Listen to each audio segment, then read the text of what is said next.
महिरबानी।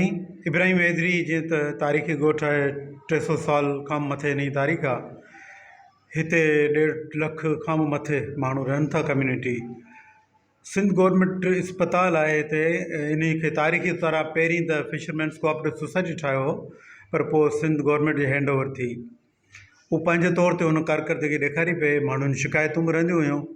बहरहाल गुज़िरियल 5 सालनि खां अंदाज़न इन खे हैंड्स खे टेक ओवर कयो हो, या हुनजो इंतिज़ाम ऐं निगरानी हैंड्स शुरू कई हुई, जंहिंमें असांजे लाइ सहूलियत थी वई ऐं माण्हू ख़ुशि हुआ।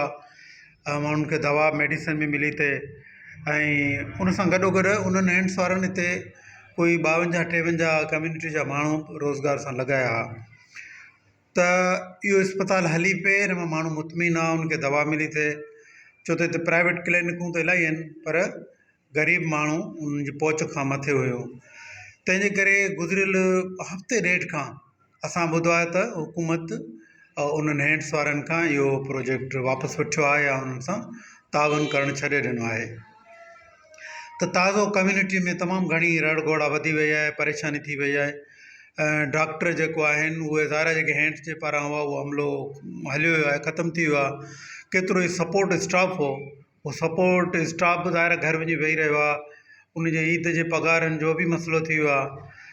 पर वॾे में वॾी ॻाल्हि, जेका मेन ॻाल्हि आऊं करणु चाहियां थो, इहा आहे त माण्हुनि खे इलाज मुआलजूं जेके सहूलियतूं हुयूं उहे न पियूं मिलनि। जनरेटर कोन था हलनि, डॉक्टर वक़्त ते कोन था अचनि, या जेके बि कारकर्दगी हुई उहे वापसि हलिया विया। त आऊं वरी पंहिंजे हवाले सां, या इब्राहिम हैदरी कम्यूनिटी जे हवाले सां रिक्वेस्ट कंदुसि त सिंध गवर्नमेंट इन ते तवजा ॾिए, या त पाण इन खे सुठी तरह एक्टिव करे, या पोइ हैंड्स खे ॿीहर उन प्रोजेक्ट खे एक्टिव करे, त जीअं माण्हुनि जा मसइला हल थियनि। ऐं सिहत ज़ाहिर फस्ट आहे, त उहा माण्हुनि खे सिहत मिले ऐं दवाऊं मिलनि ऐं वक़्त सर माण्हुनि जो इलाजु थिए। महिरबानी।